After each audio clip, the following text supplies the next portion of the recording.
ଆମେ କୋଶଲରାଜ ମୁକ୍ତି ମୋର୍ଚ୍ଚା ତରଫରୁ ଗତକାଲି ଆମେ ପାଟନାଗଡ଼ ଥାନାରେ ଗୋଟେ ଏତଲା ଦେଇଛୁ।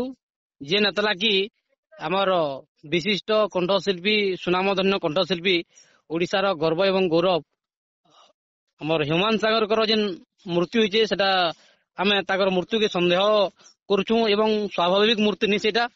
ଆଉ ଏଥିରେ ଯେନ୍ ମୃତ୍ୟୁ ଘଟଣା ହେଇଛି ଏଥିରେ ନିଶ୍ଚିତ ଭାବେ ସନ୍ଦେହ କରୁଛୁ ଯେ ତାଙ୍କର ଯେନ୍ ଲୋକପ୍ରିୟତା ଘରେ ଘରେ ପୁରା ପୁରା ସାରା ରାଜ୍ୟରେ ସାରା ଦେଶରେ ପରିଚିତ ହେଇଥିଲା ତାହାକେ ଅସହିଷ୍ଣୁ ମନୋଭାବ ରଖିକରି କିଛି ଅସାମାଜିକ ବ୍ୟକ୍ତି କିଛି ଅସାଧୁ ବ୍ୟକ୍ତି ତାହାକେ ବହୁତ ଦିନ ହେଲା ଷଡ଼ଯନ୍ତ୍ର କରୁଥିଲେ। ତାହାକୁ ସବୁଦିନ ଲାଗି ଜୀବନ ରାସ୍ତାରୁ ହଟେଇ ଦେବାର ଲାଗି କହୁଛନ୍ତି। ଆପଣ କାହାକୁ ଦାୟୀ କରିବେ ସିଧାସଳଖ କୁହନ୍ତୁ?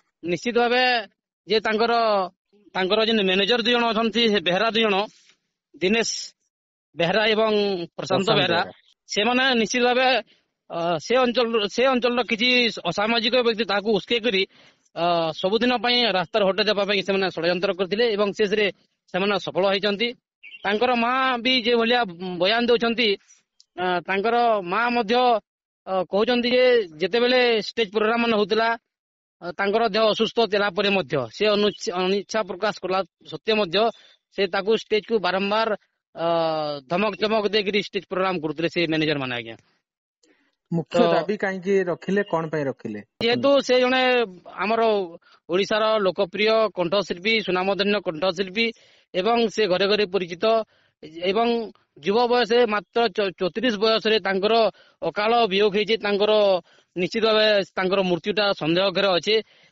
ନିଶ୍ଚିତ ଭାବେ ଆମେ ଦାବି କରୁଛୁ ଯେ ଏଇଟା ଷଡ଼ଯନ୍ତ୍ର କରିକିରି ତାହାକେ ମାରି ଦିଆଯାଇଛି।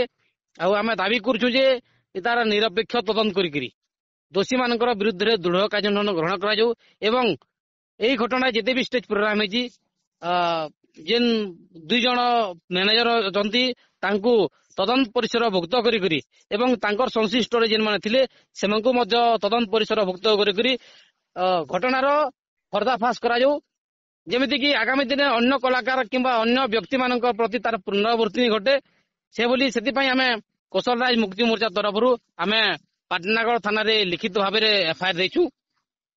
ଆପଣ ଯେମିତି ପାଟନାଗଡ଼ ଥାନା କଥା କହୁଥିଲେ, ଗତକାଲି ଆମେ ଯଦି ଦେଖିବା ଯାଜପୁର ପୂର୍ବରୁ ମଧ୍ୟ ଥାନାରେ ଏତଲା ରହିଛି ଏବଂ ବଲାଙ୍ଗୀରରେ ମଧ୍ୟ ଏତଲା ରହିଛି। କ୍ରାଇମବ୍ରାଞ୍ଚ ତଦନ୍ତ ମଧ୍ୟ ସେମାନେ ଦାବି କରିଥିଲେ। ତାହେଲେ ଏତେ ପୋଲିସ ତଦନ୍ତ କରିବାରେ କାହିଁକି ଏତେ ବିଳମ୍ବ କରୁଛି? ନିଶ୍ଚିତ ଭାବେ ଏବେ ଯୋଉ ଘଟଣା ଘଟିଛି ସେଟାକୁ ଯାହା ଜଣା ପଡୁଛି ରାଜନୈତିକ ସ୍ତରରେ କିଛି ପ୍ରଭାବଶାଳୀ ବ୍ୟକ୍ତି ତାଙ୍କର ପ୍ରଭାବରେ ଯଦି ଆମେ ଭାବିବା ତାଙ୍କ ପ୍ରଭାବରେ ସିବିଆଇ ତଦନ୍ତକୁ ସେମାନେ ମନା କରୁଛନ୍ତି ଏବଂ କିଏ ମନା କରୁଛି ସିବିଆଇ ତଦନ୍ତକୁ? ଯାହା ଜଣା ପଡୁଛି ପୋଲିସ ଅଧିକାରୀ ମାନେ এই ଘଟଣାକୁ ଚାପି ଦେବା ପାଇଁ ଗୋଟେ ଷଡ଼ଯନ୍ତ୍ର କରୁଛନ୍ତି। 9 ଦିନ ହେଇଗଲାଣି କିନ୍ତୁ ତଦନ୍ତରେ ବିଳମ୍ବ ହଉଛି। ଯଦି ଠିକ ସେ ତଦନ୍ତ ନହେଲା ଆପଣ କଣ କାର୍ଯ୍ୟାନୁଷ୍ଠାନ ଆହୁରି ନେବେ? ଦେଖନ୍ତୁ, ଆଜି ବିଗତ ଦିନରେ ଅନେକ କଣ୍ଠଶିଳ୍ପୀ ମାନଙ୍କୁ ଅନେକ ଲୋକମାନଙ୍କୁ ଏଭଳିଆ କରାଯାଇଛି। ଯଦି ପୋଲିସ ଯଦି ନିରପେକ୍ଷ ତଦନ୍ତ ନ କରିବ, ସିବିଆଇ ତଦନ୍ତ ନ କରିବ, ଆଇନ ଉପରେ ଲୋକଙ୍କ ଭରସା ତୁଟିଯିବ ଏବଂ ଲୋକ ଆଉ ଆଇନକୁ ପୋଲିସକୁ ଭରସା କରିବେ ନାହିଁ।